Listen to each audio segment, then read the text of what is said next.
唔知大家最近去茶餐廳、酒樓或者一啲連鎖食肆食飯蟹時候，有冇一種好古怪蟹感覺？就係你明明坐低落單只係兩3分鐘，屁股都未坐熱，個梅菜扣肉飯、咖喱牛腩，甚至係一碟油亮亮蟹叉燒就已經擺喺你面前。上菜手對開到好似搭高鐵咁，但係當你拎起對開指甲一旦放落啖口度，你就會發現出咗屎，肉質一啲都唔鮮嫩，成紐肉死實實，只係夠濃，但完全冇平時師傅喺廚房帶可出嚟嗰種鑊氣。最慘蟹係乜嘢？係你發現全香港由旺角去到銅鑼灣，由貧民冰室去到一啲標榜高級蟹中菜館，食到蟹扣肉同酸菜魚，個味道居然係一模一樣，好似同一個老母生出嚟咁。冇錯，今日同大家雞開一個香港餐飲業公開蟹恐怖秘密。你同我每日返工放工，嗌貴租俾貴物價，喺香港用780蚊甚至100-200蚊食一餐，以為自己食緊師傅即叫即煮蟹新鮮菜食，但其實你吞落肚海，極有可能只係一包嚟自大陸，放咗幾個月，甚至係大半年前喺工廠流水線用化學化妝粉品包裝出嚟蟹預製菜急凍包。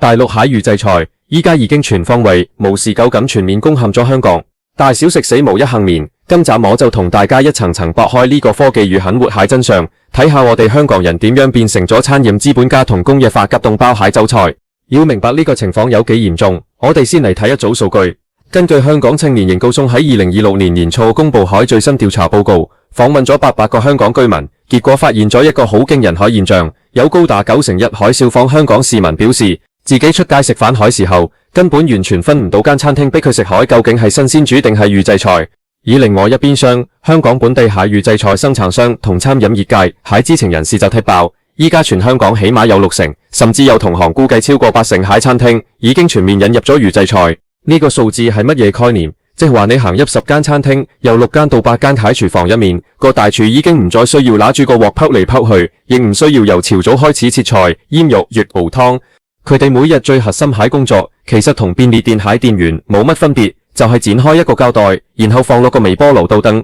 或者掉落一鍋以雪度隔水加熱，再倒落個碟度淋2啲熟油，就咁就出菜。以前我哋講味，最講求蟹就係新鮮鑊氣，師傅蟹手藝。去茶餐廳食個乾炒茅河，睇下個師傅炒得夠唔夠乾身，色住夠唔夠均勻，食完個碟底有冇留下一灘油。去酒樓食個蒸魚，講求蟹係即叫即宰，火候啱啱好，魚肉啱啱熟。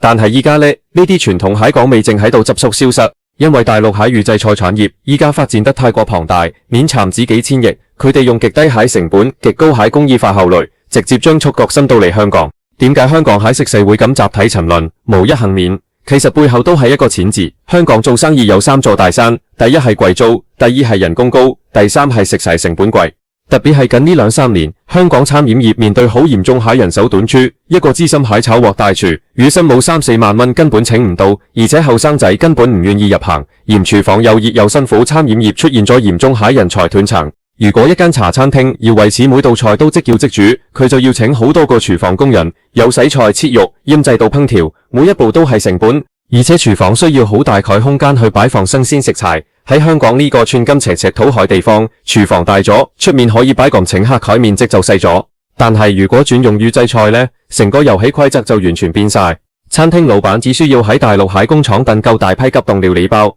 梅菜扣肉、咖喱雞、酸菜魚，甚至連茶餐廳1/4蟹叉燒、燒牛油，全部都可以喺大陸大規模工業化生產，然後坐住冷處理車一箱箱運嚟香港。咁樣做，餐廳蟹廚房只需要平時1/4蟹面積。亦唔再需要請高薪蟹大廚，只要請一個月薪10000蚊蟹生手，學識點樣剪開個袋去加熱就得。上菜速度由以前蟹15分鐘變成依家蟹2分鐘，翻案率大大提高，成本直接斬咗一大截。廠家甚至透露，呢啲預製急凍包一包蟹批發價大概只係16至35港元不等。但問題就嚟啦，老闆蟹成本係降咗，咁我哋消費者呢？我哋去一間普通茶餐廳食個午餐，配一杯凍檸茶，依家普遍都要60-70蚊。如果去一間中檔次少少蟹中菜館，點一碟梅菜扣肉或者酸菜魚，起碼要100幾十蚊，甚至接近200蚊。我哋用緊即叫即煮海專櫃價錢，嗌緊香港高昂海物價，但背後吞落到海，居然係一包成本只有10幾20蚊，喺工廠生產出嚟海急凍包。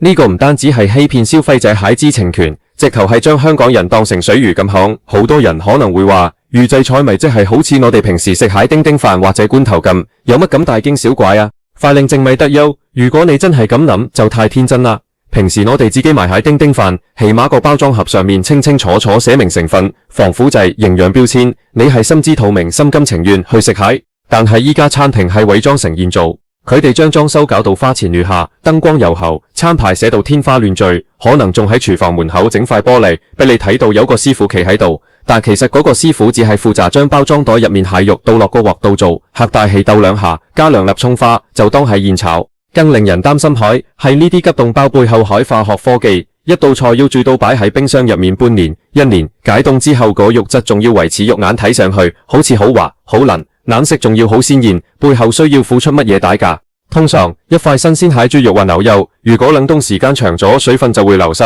解凍之後就會變得又纖又柴，甚至會滲出好多血水，消積發腍。為了克服呢個物理限制，工業化生產蟹魚製菜就必須要靠大量嘅食品添加劑，俗稱科技與狠活。首先是保水劑，例如各種磷酸鹽，佢可以長行鎖住肉類細胞入面蟹水分，令到塊肉就算雪咗幾個月，解凍出嚟依然顯得肥美多汁。其次是各種增鮮劑、香精色素，因為食材經過長時間蟹急凍，原本自帶蟹鮮味同香氣早就消失殆盡。如果唔加大量嘅化學調味料去刺激你蟹味蕾，你一旦咬落去就會發現好似食緊舊紙皮咁。所以呢啲急凍包蟹後味通常都極之重，唔係極鹹就係極辣或者極油，用濃烈蟹化學調味去掩蓋實體蟹不新鮮。有好多網民都分享過，依家喺香港食完飯，條撚會發麻，口渴到要瘋狂飲水，呢個就係身體對過量鈉同化學添加劑發出蟹抗議信號。你以為自己食緊美食，其實你只係一個大型蟹化學急凍包過濾器。雖然有啲本地大型生產商宣稱，佢哋引入咗好先進蟹細胞冷凍技術，喺零下50度進行急凍，可以做到不加防腐劑。但係問題係，香港依家大部分食肆用緊蟹，並非全部嚟自呢啲高包轉蟹本地大廠，好多無良或者想賺到盡蟹細食肆，係直接上去大陸蟹批發宣網站，或者透過一啲地下渠道，訂購極低成本監管成疑蟹劣質料理包。在2024年蟹時候，大陸官方雖然出台咗文件去加強預製菜蟹監管，甚至話不允許添加防腐劑，但係大家要留意，呢個係大陸蟹法規，而香港呢？香港目前對於預製菜根本連一個明確蟹法律定義都未有。喺香港蟹公眾衛生及市政條例第132章入面，雖然有規定所有出售蟹食物必須適宜供人食用，食物安全中心亦會定期抽驗，但係香港並冇任何法例去強制餐廳必須喺餐牌上標明邊一隻菜式係用咗預製菜，邊一隻係即場烹調。香港喺呢一方面嘅立法進度，直頭係比內地仲要慢咗一步。呢個法律漏洞就成為咗產業資本家最完美蟹掩護。反正90%喺香港市民都食唔出，反正政府又唔會告我點解唔用急凍包？結果就導致咗今日港味崩塌蟹全面危機。以前我哋引以為傲蟹美食天堂，依家變成到大工廠差分燒點。你去一間港式茶餐廳點個沙爹牛油麵，個沙爹牛油係工廠配好蟹；你去點個咖喱牛腩，個牛腩係半年前喺工廠大廚煮好分裝蟹。你以為去一間高級酒樓食個報紙鵝掌，個報紙其實係用化學香精調配出嚟蟹工業成品。長期咁落去，香港蟹飲食文化會變成點？第一，香港人喺身體健康會被慢慢摧毀，高鹽、高油、充滿化學添加劑蟹預製菜，長期食用會大幅增加高血壓、心血管疾病同腎臟蟹負擔。我哋為咗生活每日辛辛苦苦工作，連食一餐健康新鮮蟹家常便飯，依家都變成咗一種奢侈。第二，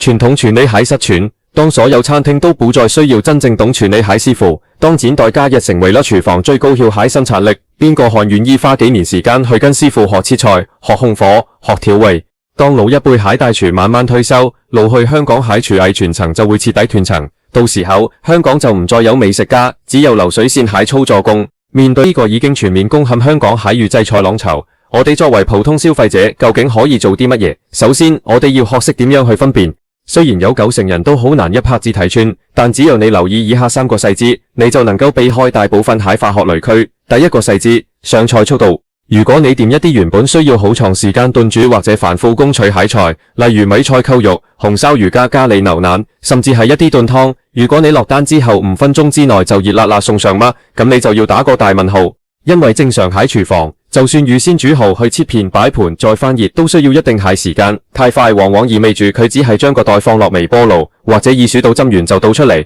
第二個細節，肉質蟹異常口感。如果你食一啲肉泥，發現佢個口感滑到好不自然，例如食牛肉片或者豬肉片，撲到連一點肉泥，本來應該有蟹餐味咁都冇，好似食緊啫喱咁。呢個好可能係加咗過量補水劑同嫩肉粉蟹預製肉。又或者，如果你發現每塊肉蟹大細厚薄，甚至連花紋都驚人哋一致，咁好明顯就係機械同一規格切出嚟喺工業傳成品。第三個細節，味道蟹爭一星與口渴咁。預製菜為了要保證大量生產蟹時候，味道唔會出錯，通常會採用最安全、最大眾化，同時亦係最重口味蟹配方。如果你發現你喺呢間茶餐廳食蟹咖喱，同隔籬條街另一間唔同名蟹餐廳食到蟹咖喱，味道係一模一樣蟹，或者你食完一餐飯之後，調令好似麻麻地，要連續飲幾大杯水都未能解渴，咁你就要小心，呢個係典型化學調味包蟹特徵。除咗提高警惕，更重要係是，我哋要用自己手上蟹銀包去投票。香港青年研究中心蟹調查其實顯示咗一個好有趣蟹數據，雖然有超過60%蟹港人預設出街食飯，應該係即叫即煮，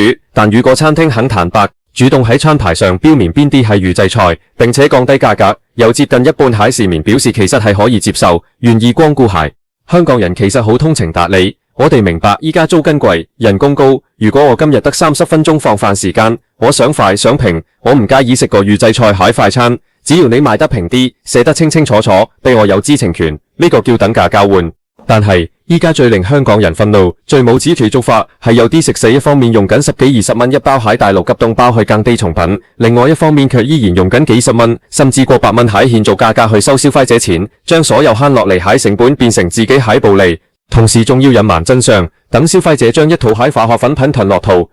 呢個唔單止係無良，直頭係對香港餐飲文化下一種踐踏。所以我哋應該要強烈呼籲政府盡快立法。既然內地都已經開始對預製菜進行嚴格界區範圍定義，香港特區政府就更加無理由繼續裝聾作啞。我們需要喺一個透明蟹餐飲環境推行強制性或者至少是自願性蟹餐廳預製菜認證計劃。每一間餐廳都有責任喺餐牌上清清楚楚告訴食客，呢道菜係師傅今朝喺廚房新鮮整蟹，嗰道菜係來自工廠蟹急凍料理包，將知情權交還給消費者，讓想食新鮮鑊氣蟹人可以付出相應蟹價錢去支持嗰啲依然堅持傳統蟹良心老字號，讓追求效率同性價比蟹人可以明明白白去選擇預製菜。只有咁樣，香港蟹餐飲業先至可以健康發展。我哋以前幾代人建立起喺蟹港味品牌，先至唔會喺呢一波工業化蟹急凍浪潮入面被徹底沖走。最後，我想同大家講，香港之所以被稱為美食天堂，從來都唔係因為和你有最豪華蟹裝修或者最先進蟹微波爐。香港飲食文化蟹靈魂係隱藏喺廚房深處嗰陣陣油煙，師傅拿住鐵鑊烤給爐灶，蟹烹槍聲，還有嗰份因應每個食客口味去調整少油少鹽加底走蔥蟹人情味。如果有日連我哋最引以為慨茶餐廳都變成了只會展開高代海工業加工廠，如果我咪每日辛辛苦苦賺錢，最後只能夠吞下滿肚海化學急凍包，咁樣海香港仲算唔算係我哋熟悉海家？希望大家由今日開始出街食飯蟹時候留多個心眼。如果發現嗰啲堅持手工現做、堅持保留鑊氣蟹良心小店，就算上菜慢少少，就算價錢貴少少，都請大家多多去支持。因為你支持喺唔單止係一間餐廳，而係緊緊守護住我哋香港人最後喺美麗尊嚴。